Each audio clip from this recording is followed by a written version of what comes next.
safe consumption sites. In the 30 years they've been in operation around the world, there have been 0 overdose deaths. 0. One of my fears is it constitutes a degree of enabling.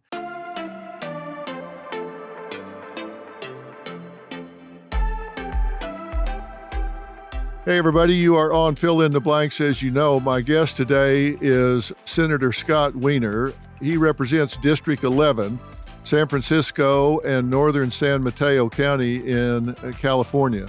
Elected in 2016, Senator Wiener focused extensively on housing, transportation, civil rights, criminal justice reform, clean energy, and alleviating poverty. He does this with real passion, I can tell you. I followed his career for a good while now, and the Senator's Bill 57 would have legalized overdose prevention programs, also known as safe consumption sites, in San Francisco, Oakland, the city of LA, and LA County. And the bill was vetoed by Governor Newsom in August of this year. Of course, Senator Wiener was extremely disappointed that there was another delay in passing what he considers to be really life-saving legislation. The senator was on the show recently, and I wanted so much to drill deeper on this with him, and he's agreed to join us today. Scott, thank you so much for sitting down with me today. Happy to be here. Thanks for having me. Well, I really wanted more time for us to talk when we were together before, because I wanted to hear what your core beliefs are about these safe consumption sites. You know that one of my fears is that it constitutes a degree of enabling and that there's not an aggressive enough exit plan. And I also recognize the positives associated with it. Why are you so passionate about this? Sure, and I really appreciate you taking so much time to drill down on this, because it's an important issue, and people may have opinions, all over the map on these issues, but we all agree that we're in a crisis. That there are more and more people who are getting addicted. Record number of overdose deaths, particularly because fentanyl is on the scene. But even before fentanyl, there were way too many overdose deaths from meth, from heroin. And, to me, the way I look at this is when you look at people using drugs, people have been using drugs for as long as we've been around, including opioids. And we have tried sort of the more tough love, trying to really berate people into not using, arresting people, incarcerating people. Nancy Reagan, Just Say No. I remember that when I was a kid, the Just Say No campaign. And for some people that works. There are some people where the tough love, put them in jail for a little while and they dry out, and that works. But for most people, it doesn't. And there are people who are just addicted, and some of them will, if offered treatment, will eventually take that treatment and become sober. There are other people who are not going to and are just going to continue using. And the way I look at it is you got to recognize the reality of where people are with these very, very addictive drugs, and try to first make sure they don't die. And that's what safe consumption sites are about, first and foremost, making sure people don't die. And then over time, building a relationship with them so they're not just treated like garbage on the streets. They actually are connecting with a social worker, with people who actually give a damn, excuse my language, about them, and then ultimately try to get them into recovery. And not everyone will get into recovery, but a lot of them will. And that's my take on it. Well, we're talking about harm reduction, right? This is one way that it's described. And we can agree on a couple of things. I think, number one, these people are not the enemy. These are our brothers, our sisters, our sons, our daughters, their mothers and fathers of children. These are not monsters. They're not some kind of aberrant people. Before they got onto these drugs, and they come to them through a variety of avenues. We need to remember these are human beings, and you and I may not agree about how to get them there, but we both recognize these are human beings that deserve a chance, and we both want them to be sober and start contributing to society again, right? We can agree on that. Right. And we can also agree that not everyone who's addicted is on the streets, right? I have a friend who he was using meth for many years. He worked in his job the entire time. And he's now sober, but it took him years to get there and various relapses, but he eventually got there. So it's not just the most obvious form of addiction that we see on the street. It's so much deeper than that. You've heard me say that this is a disease and that oftentimes it's the sixth or seventh attempt, even with structured rehab, before people actually finally shake this and get a lasting sober.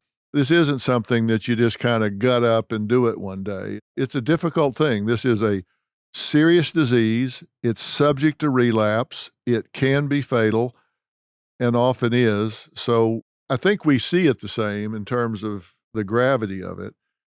But when we talk about this harm reduction and these safe sites, what you're advocating is that people can come to a place that has some support in terms of it's sanitary, there are clean needles, there are people there that are social workers that have an avenue towards rehab or help if they want it. There are people there that if they overdose, they can save them, whereas if they're on the street, they're simply going to die. So there are upsides to doing it the way you're talking about. Right. And in addition, these sites will almost certainly have drug checking equipment. So right now, one of the issues with fentanyl, which is so much more, it's cheaper and more powerful than heroin.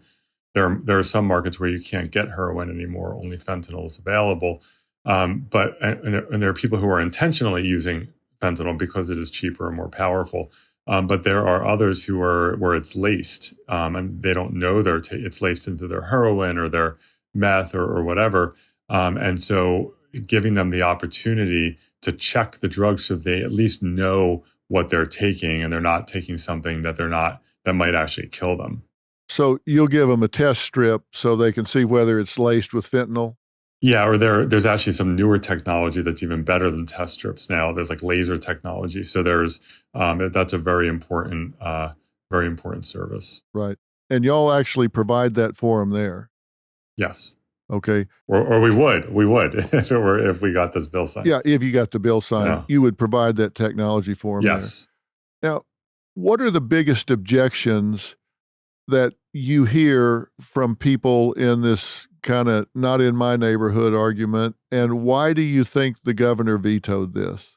Yeah, I mean, in terms of what people think, I'll be honest, and I think I can't remember if I said this when I was on the show, but when I first heard about this 10 or 12 years ago, I had a negative reaction at first. My initial reaction was like, whoa, that's too much. We can't do that.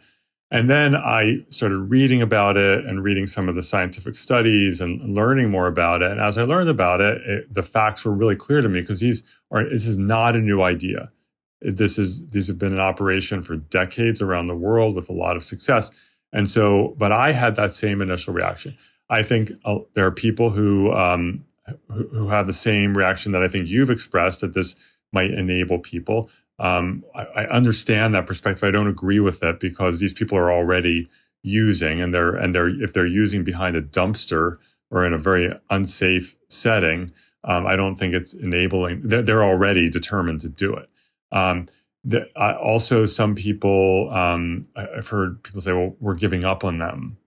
We're giving up on them. We're by doing this." And my view on that is, no, we're giving up on them by letting them die on the sidewalks. This is actually embracing them and showing them love, that we want them to survive and help them and offer them services. Some people who live in impacted communities, like for example, in the Tenderloin or a few other neighborhoods in San Francisco, parts of LA, have a perception that this is going to make it things worse in their neighborhood when we actually think that it'll make things better because instead of someone using on the sidewalk, they'll use inside. There will be less syringe litter and so forth. But I understand why people have a reaction. It is in the US a new thing. And for people who live in impacted communities, it's tough. And I understand why they have that reaction. I've got quote after quote after quote of people talking about walking around the Tenderloin, different areas, but certainly there, needles on the street, drug addicts laying in the gutter, defecating on the sidewalks, businesses having to close, etc. Is what you're proposing something that's designed to stop that and clean that up? Yes. And first of all, if I could just say, the Tenderloin's gotten a lot of national news in the last year. I don't live in the Tenderloin, although my colleague in the Assembly, who represents this part of San Francisco, does live in the Tenderloin, Assembly Member Matt Haney. But I spend a lot of time in the Tenderloin. My office is right at the edge of the Tenderloin. I'm just there a lot. So I see all of this and experience it with my own eyes, even though I admittedly do not live there. But yes, if you think about it, if someone, instead of shooting up on the street, is able to go inside and use drugs there, then that is a benefit to the community. If inside there's a restroom that they can use, that is a benefit to the community. If they can not, instead of the needle falling onto the street, there's a needle disposal device, that's a benefit to the community. And so the goal here is to improve street conditions, not to have them degenerate, because they're problematic now. And I'm not saying this is a silver bullet. I want to be very clear. There's no such thing. I'm not saying this is going to solve the problem overnight, but this is one piece of the puzzle where it will have benefits for the individual and for the community. And the one thing I just want to mention to people, there was a focus group done in San Francisco with people who were injecting on the streets, because I don't inject drugs, but when I think about it, I think most people would think, wow, that's a really private thing. Why on earth would anyone want to do that in front of other people? That would seem embarrassing, mortifying. And when they asked them, why are you doing it in public view? The answer is that, well, that way, if I overdose, I won't die. Someone will see me overdosing and save me.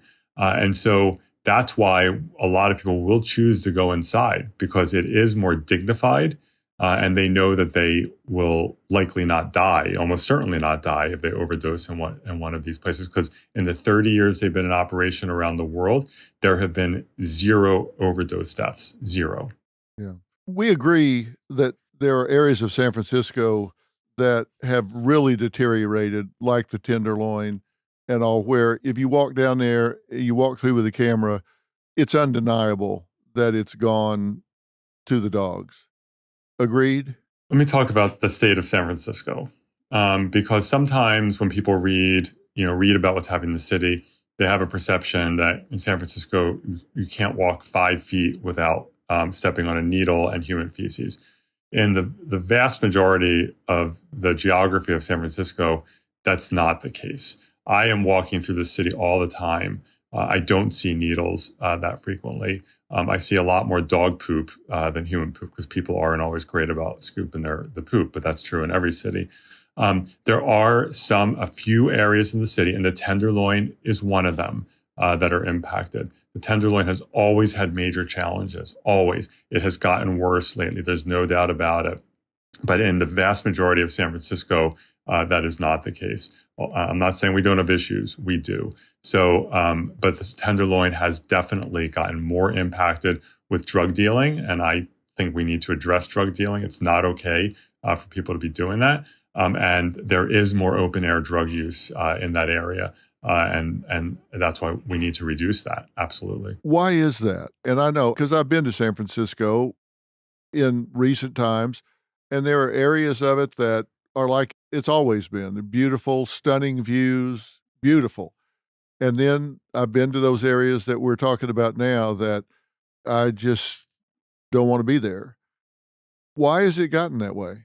Well, I think let's keep in mind that the opioid crisis, which is this, it's also meth, but the opioid crisis has impacted the whole country, and there's been an increase in opioid use and addiction in San Francisco and elsewhere. In most parts of the country, when you're talking about some suburban or rural community, it's not in public.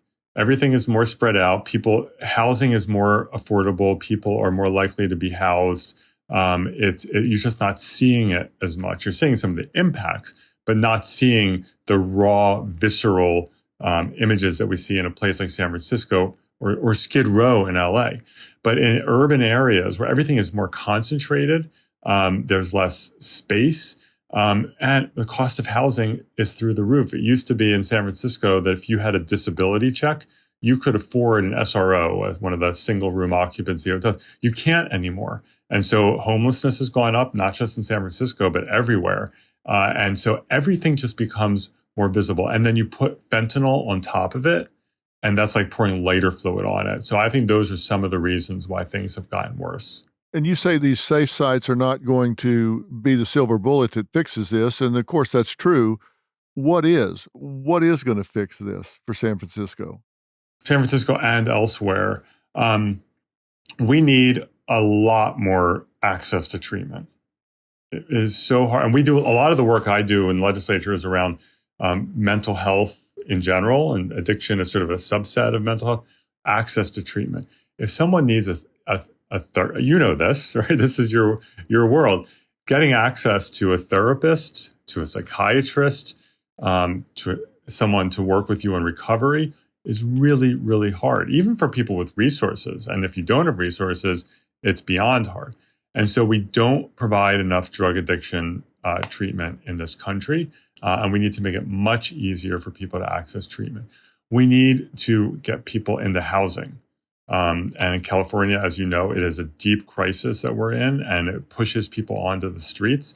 And addiction can cause people to become homeless, but there are also the people who become addicted on the streets. It is just, living on the streets is one of the most stressful possible environments to be living in. And so we need to do all of these things. And we need to, and my view is once we have safe consumption sites, we should be much less tolerant of people using on the streets and be willing to say to people, you know what, there's a place you can use over there and it's going to be clean and better and they'll help you with what you need, but you can't do it here anymore. And so it gives us that opportunity to be, a little more persistent with people to say you can't use drugs in public. We have a place you can go. Well, I couldn't agree with you more that there has to be more readily available and more plentiful sites for people to go to access treatment, whether it's inpatient rehab or intensive outpatient programs. But I think if we had 10 times the resources, there's a lot of resistance to treatment. And a lot of people that you offer treatment obviously aren't going to come rushing in the doors right now. So you've got to have some incentive to get people into treatment. And if they've got a choice between, okay, I can go to a safe consumption site and continue to take my drugs, I don't have the concern that I'm going to overdose, that's been taken off the table. So the stakes have lowered. My life is not on the line for overdosing or poisoning myself because they're testing these drugs for me. Or I can go the steeper hill and go into rehab. What's their incentive to take the steeper hill and go into rehab? Well, in some ways, the steepest hill is to be using in a filthy street environment where you're risking your life every time you shoot up.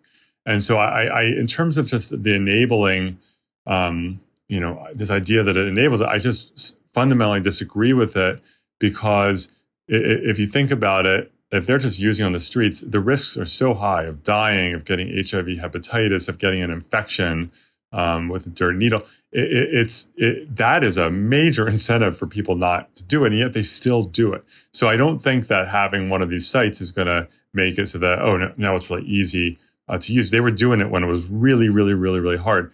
But if you look at the track record of these sites around the world, in Europe, Canada, Australia, I learned recently that Ukraine has safe consumption sites. This is like a normal thing in Europe.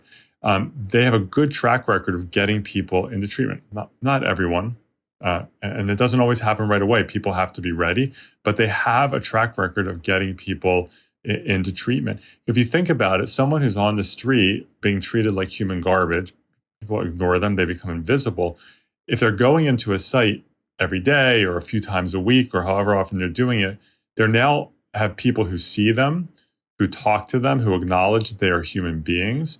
They build those relationships. And over time, it can help facilitate that person getting into treatment because they now have a degree of trust with the people that they're interacting with at these sites. So you think relationship building is going to do it? Again, not a silver bullet, but right. it really matters. If you think about it, the people in all of our lives who have struggled with addiction, right? It makes all the difference in the world when you have people who are persistent about saying, I want to help you, I want to help you. Again, it might take a day or a week or a year to get into that person's psyche and get them to the point where they're willing to do it. But if they're all alone and no one has that relationship with them, it makes it less likely that they'll go into treatment. If they come to these sites, is there a limit to how often they can come? If they come every day for a month, 6 months, is there some point when you say, hey, you either got to get into treatment or we're closing the door to you? No, I mean, it's low barrier. I don't think there is a limit. I mean, every site could do it differently, right? There's flexibility in there and there could be different, approaches. But generally, no, you don't do that. You meet people where they are. You don't try to coerce them into treatment. That typically doesn't work. But the track record is that most people, not everyone, but most will eventually go into treatment. They have to be ready. You can coerce someone into treatment and badger them into treatment. They go into treatment. Maybe it'll work, but it probably won't, and they'll probably relapse. They have to be ready to get sober. Were you surprised that Governor Newsom vetoed this? Did you think you had his support? Well, my bill was pending for almost 2 years. And then before me, for the first 2 years of Governor Newsom's term, my colleague, Senator Susan Eggman, had the same bill pending. So we had, between the two of us, the bill pending for 4 years. The governor had made some positive comments publicly. When Jerry Brown vetoed a similar bill in 2018, and Governor Newsom was running for governor, he made a statement about disagreeing with Governor Brown's veto. He made a statement after he took office that he was, quote, very, very open to it. So we had gotten some not a commitment that he would sign it, but some positive signals. We did not get any negative feedback until very shortly before the bill physically went to his desk. And so at that point, I realized that he very well might veto it. But before that, he hadn't really said anything about our bill. And again, listen, I've known Governor Newsom for 22, 23 years, back to when he was a new member of the San Francisco Board of Supervisors in the late 90s. And I support him. I consider him a friend. I'm aligned with him on the vast majority of issues. I just really disagree with him on this one. Is there any chance he's going to move his position on this? I don't know. If he were to change his position, or if his folks came to us and said, hey, if you make X, Y, and Z changes, he'll sign the bill, then we would want to reintroduce the bill. But at this point, we haven't gotten that indication. And so, I would love for him to change his perspective, or at least let us know what we need to change. But again, we haven't heard anything. You talked about a lot of people that are on drugs, are unsheltered, or you can be unsheltered and you start using drugs because of the lifestyle that you meet out there. And there are thousands of unsheltered living locations in and around cities in California and across the country. California's got the climate, of course, so I think we've got, 53% of the homeless people in the country are in California. Of the unsheltered home, we have 25% of overall homeless. and 53% of the unsheltered homeless. Yeah, 53% of the unsheltered, but clearly because of the climate, you'd rather be here than somewhere in North Dakota when it gets wintertime. There's that, but also the cost of housing here is so extreme compared to most other states. That's why Utah was able to be so successful in addressing street homelessness. They were able to really quickly create housing on cheap land, which is much harder in California. Yeah, we don't have cheap land, that's for sure. That's for sure. Yeah. What do you think about this move to eradicate, whether you call it a sweep or move these encampments, outlaw camping in these areas or whatever? Is this inhumane? What do you think about this? What needs to happen to these folks? As long as we have to have somewhere for them to go. If when you sweep homeless encampments with nowhere for people to go, that's just going to reemerge somewhere else.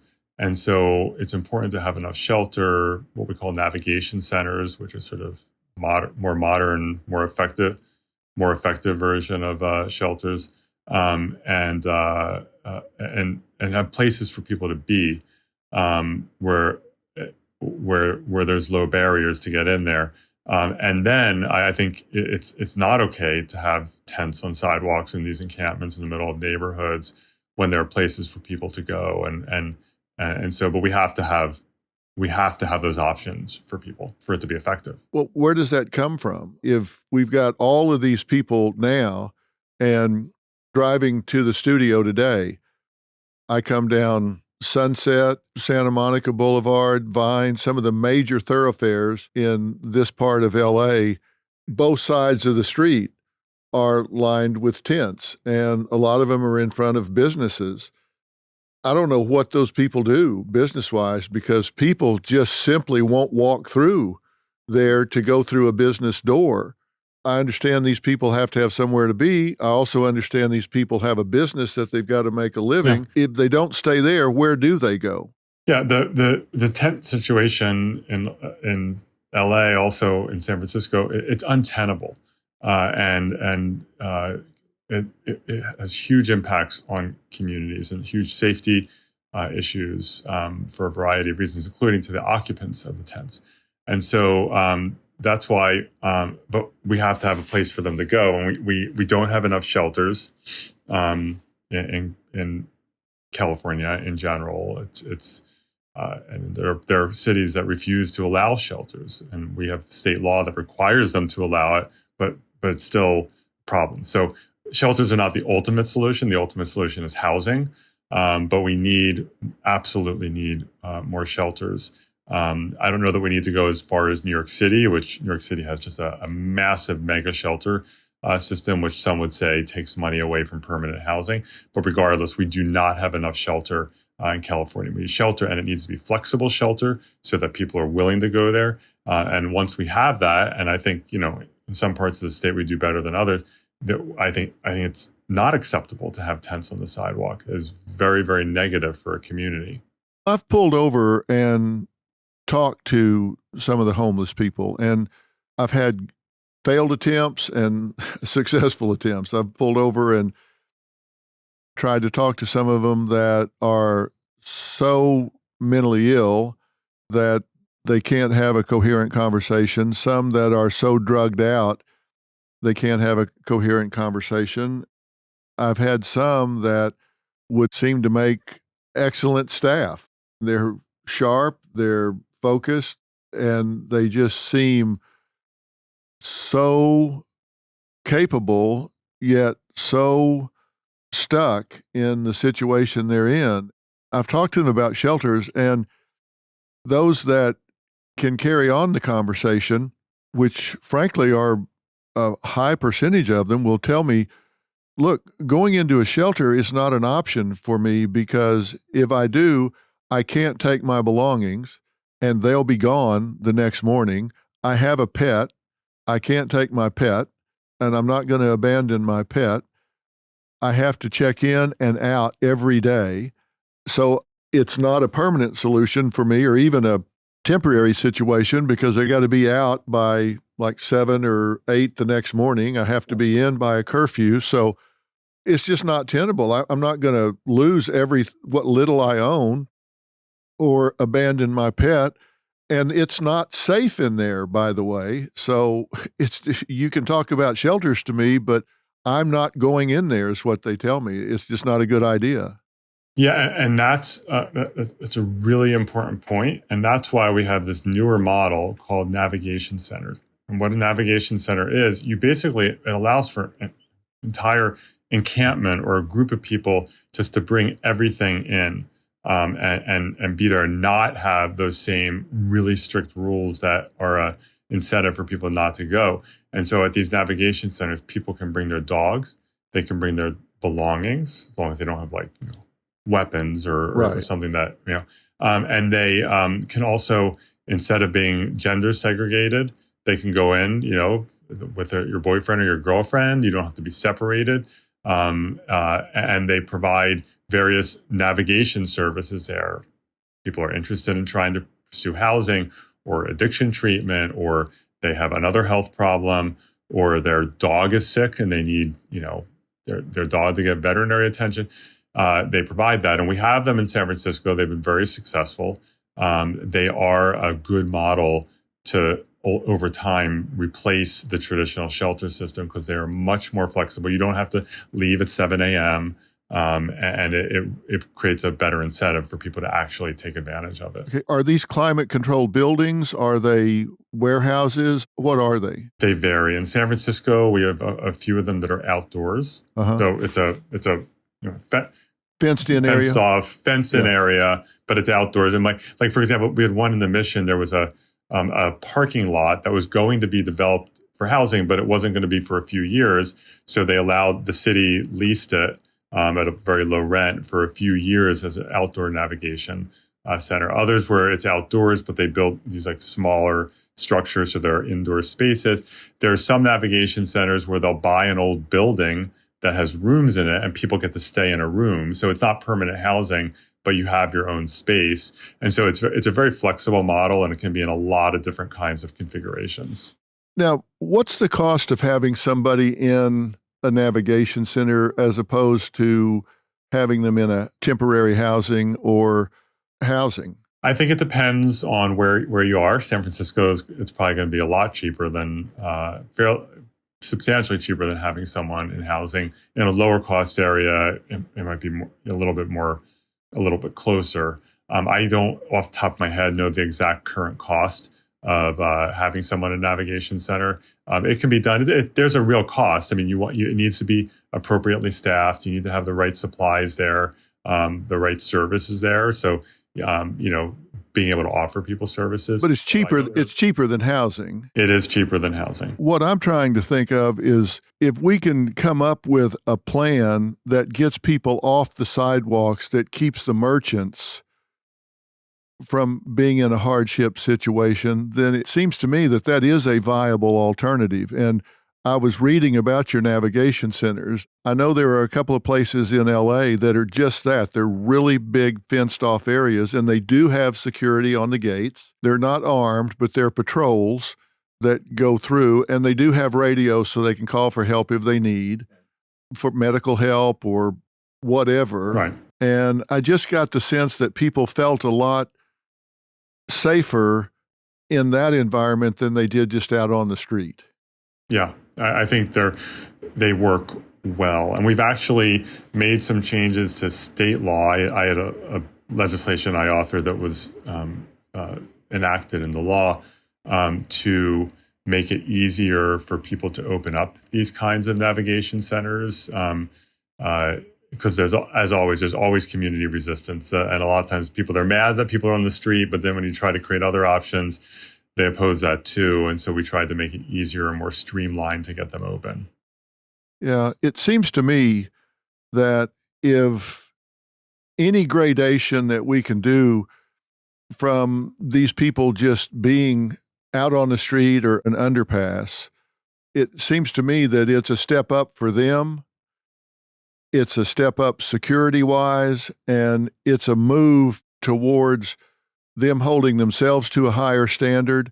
For example, in a navigation center, if people can be required to clean up their space, their area, they have different requirements. I just worry that any strategy that we take that doesn't require the person to do everything they can do to be self-sufficient, to live with dignity, if we don't require them to do everything they can do, we're cheating them out of making progress. From a psychological standpoint, that's a big deal to me. Yeah, I mean, I agree that we need to try to give people the tools and, of course, encourage people to try to stabilize, and we want them to get healthy I've met, one of the great things about San Francisco, I love the city for so many reasons, with all of its challenges, is that people here are super engaged politically, and they know who their elected officials are, and including the homeless people. So almost every day, at some point, or more than once a day, I'll be walking down the street and a homeless person will come up to me and they'll be like, "Oh, you're Senator Wiener," and they tell me what they think about everything. You talk to them. And I also meet a lot of people who used to be homeless in San Francisco and who now are in supportive housing or some sort of housing, and talk to me about how thankful they are that the city, provided them with that hand up. And there are people who still, when Gavin Newsom was mayor of San Francisco, this was a big priority for him, focusing resources on getting people into permanent supportive housing. And there are still people who come up to me and say, "I will vote for Gavin Newsom forever because that guy got me off the street and I am stable today because of him." And so I agree that we need to do everything in our power to make that happen. What do you think about law enforcement with regard to shoplifting in the San Francisco area? Because you've gotten a lot of press up there for not prosecuting retail shoplifting. It doesn't seem to be organized crime shoplifting. It seems to be individualized shoplifting, particularly in drugstores and things of that nature. But it doesn't seem to be enforced much at the arrest level. And it seems that a lot of even the misdemeanor citations that are given ultimately get dismissed. Where do you come down on that? Yeah, and the retail theft has been a huge issue in a lot of places, in San Francisco and other parts of the Bay Area, in Southern California too. It's something that has been in other parts of the country. It's been big, and it's horrible. It's unacceptable, and a lot of it is organized crime. Yes, there are random people who steal a little bit here and there, but there's a lot of organized retail theft that's happening, and it needs to be. People need to be arrested. They need to be accountable. When it's organized retail theft, they should be prosecuted. For the person who's just like down and out and shoplifting for that, there are diversion programs that we can have for people. Not everyone needs to be going to jail or prison, but especially for the organized retail theft, it's so damaging. And the Walgreens in my neighborhood, I live in the Castro, and it's a big Walgreens, open 24 hours a day. Almost every time that I go in there to get everything, I have to have them unlock it for me because, it just changes the experience for everyone. And a lot of these Walgreens and CVSs, they'll hire an off-duty police officer to stand there, which has a positive impact, but they shouldn't have to bear that expense. So we do need to make sure that we're holding people accountable, particularly for the organized retail theft. Yeah, I agree with that. And I have one final question. Yep. It's always the final question that gets you right. I talk to a lot of people in politics, state, local, and national.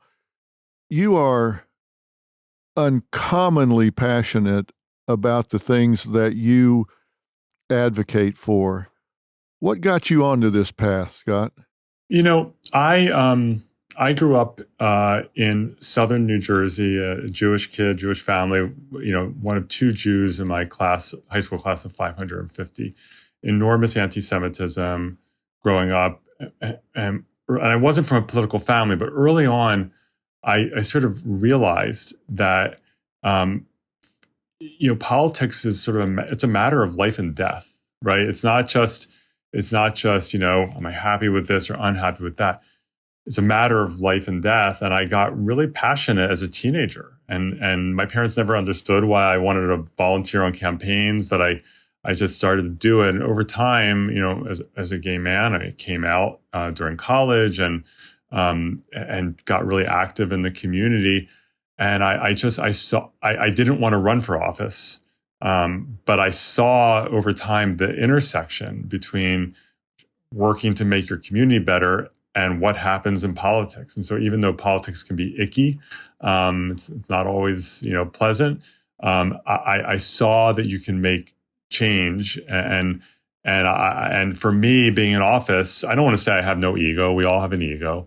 But if I were just in office just to have the title and to have people be deferential to me because I have the word senator before my name, I wouldn't do it. I'd be bored out of my mind. So I have a shelf life as an elected official. We have term limits in California. I'm not going to be here forever. And I want to be able to say that when I'm done, whether I'm tossed to the curb at some point or I term out or whatever, that I've left things a little bit better than when I found them.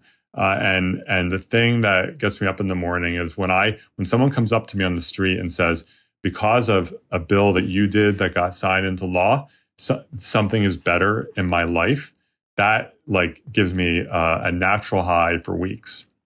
And so that's why I do it. Well, you've got to be seeing the effects of that now with the things you're doing, because you're doing things that affect those that don't have a voice for themselves. It seems like you're spending your time and your energy for those that need it the most. I know it's a tough hill and you work so hard to get a bill passed, and then here you come and it gets knocked down. But whether everybody agrees with you or not, they can't disagree with your goal and they can't disagree with the population that you're trying to help. You've made a fan out of me in terms of the things that you're trying to do, and I hope we can stay in touch and talk about this some more. Yeah. Because I think that this problem's not going to go away soon, and it's certainly not one-dimensional. That's for damn sure. Yeah, I really appreciate it. And I'm just, and thank you for those kind words. And I'm just so appreciative of your in-depth engagement on this, because you have a lot of people tune in for you and listen to you. And I think you're really giving a lot of people opportunity to really look under the hood and see what's happening here. Well, like you say, under the hood, there's a lot of moving parts to this, and hopefully we can come up with some solutions. I hope we can continue our dialogue, and when you need something, you let me know, and let's continue to talk about this and keep people engaged along the way. So I hope to talk to you soon, and I wish you nothing but the best. Thanks for all your insights today. Thank you, Doctor. I appreciate it. All right, take care. Thank you. Okay, you too. Bye-bye. Have a good one.